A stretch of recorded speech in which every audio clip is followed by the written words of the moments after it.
Vijay Antony films corporation presents Vijay Antony, Mirnalini Ravi நடிக்கும் ரோமியோ உங்கள் அபிமான திரையரங்குகளில் ரெஜின் மூவிஸ் வெளியீடு.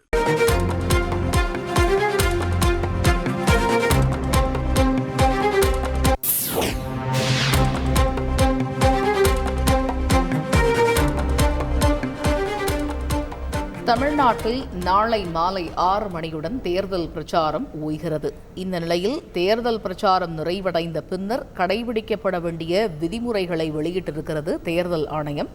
இது குறித்த கூடுதல் விவரங்களை எமது செய்தியாளர் பாஸ்கர் விவரிக்க கேட்போம். பாஸ்கர், வணக்கம். தேர்தல் ஆணையம் வெளியிட்டுள்ள விதிமுறைகள் என்னென்ன?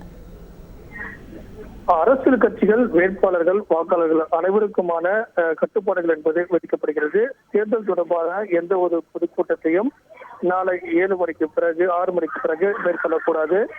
ஊர்வலம், ஒருங்கிணைக்கக்கூடிய நடவடிக்கைகள், அதில் பங்கேற்கக்கூடிய நடவடிக்கை எல்லாம் மேற்கொள்ளக்கூடாது. தேர்தல் விவகாரத்தை அந்த திரைப்படமாகவோ, தொலைக்காட்சிகளாக, ரேடியோ உள்ளிட்ட சமூக வலைதளங்கள் உள்ளிட்ட எந்த விதமான பிரச்சாரங்களும் மேற்கொள்ளக்கூடாது.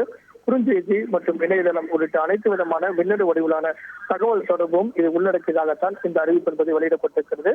இதன் காரணமாக பிரச்சாரத்துக்காக 6 மணிக்கு பிறகு எந்த ஒரு நடவடிக்கையிலையும் அரசியல் கட்சிகளும் வேட்பாளர்களும் ஈடுபடக்கூடாது. அதாவது தகவல் பரிமாற்றம் என்பதும் மின்னணு வகையிலாகட்டும், அதே போல குறுஞ்செய்தியாகட்டும், இதையெல்லாம் கண்காணிக்க நடவடிக்கையில தேர்தல் ஆணையம் ஈடுபட்டிருக்கிறது. பொதுமக்கள் எந்த ஒரு நபரையும் இருக்கிற வகையிலும் யாதொரு இசை நிகழ்ச்சிகள், திரையரங்கில் செயல்முறைகள், அதுபோல கேளிக்கை உள்ளிட்ட பல்வேறு விதமான நடவடிக்கைகள் மூலமாகவும் பொதுமக்களுடைய கவனத்தை ஈர்க்கும் நடவடிக்கையில பிரச்சாரம் வாயிலாகவும் மேற்கொள்ளக்கூடாது என்பது கட்டுப்பாடுகளாக விதிக்கப்படுகிறது.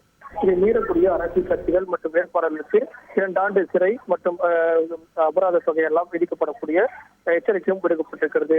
அதே நேரத்தில் தொகுதிக்கு சம்பந்தம் இல்லாதவர்கள் அந்த பிரச்சாரத்துக்காக போயிருப்பார்கள், அரசியல் கட்சி வேட்பாளருக்கு ஆதரவாக பிரச்சாரம் மேற்கொள்வதற்காக எல்லாம் போயிருப்பார்கள். அவர்கள் தொகுதிக்கு சம்பந்தம் இல்லாதவர்கள் 17ஆம் தேதி 6 மணிக்கு பிறகு அந்த தொகுதியை விட்டு வெளியேற வேண்டும். வாக்காளர்களுக்கான எந்தெந்த தொகுதி இருக்குதோ அந்த தொகுதிக்கு அவர்கள் செல்ல வேண்டும் அப்படிங்கிறதும் கட்டுப்பாடாக விதிக்கப்படுகிறது.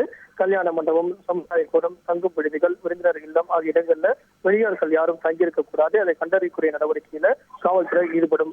வேட்பாளருக்கு வழங்கப்பட்ட அந்த நட்சத்திர பேச்சாளருக்கு வழங்கப்பட்ட வாகன அனுமதி என்பது நாளை 17ஆம் தேதி 6 மணியோடு செயலற்ற ஆகிவிடும். இதன் காரணமாக அதெல்லாம் பயன்படுத்த முடியாது. இது போல பல்வேறு விதமான கட்டுப்பாடுகள் இதெல்லாம் உத்தரவாக இருக்கிறது.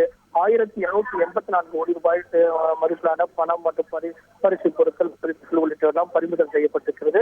அந்த வகையில தமிழக தலைமை தேர்தல் அதிகாரி பல்வேறு நடவடிக்கை எடுக்கப்பட்டது. இதன் காரணமாக வாக்கு அதிகாரிகளுக்கான விழிப்புணர்வும் மேற்கொள்ளப்பட்டிருக்கிறது. வாக்காளர்கள் 100% வாக்குகளை பதிவு செய்வதற்கான நடவடிக்கை மேற்கொள்ளப்பட்டிருக்கிறதாகவும் சத்யபிரகாஷ் சாகு என்று தெரிவித்துள்ளார்.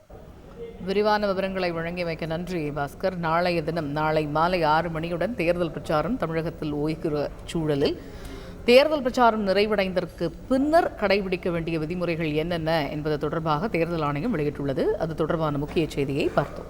Vijay Antony films corporation presents Vijay Antony, Mirnalini Ravi நடிக்கும் ரோமியோ உங்கள் அபிமான திரையரங்குகளில் ரெஜின் மூவிஸ் வெளியீடு.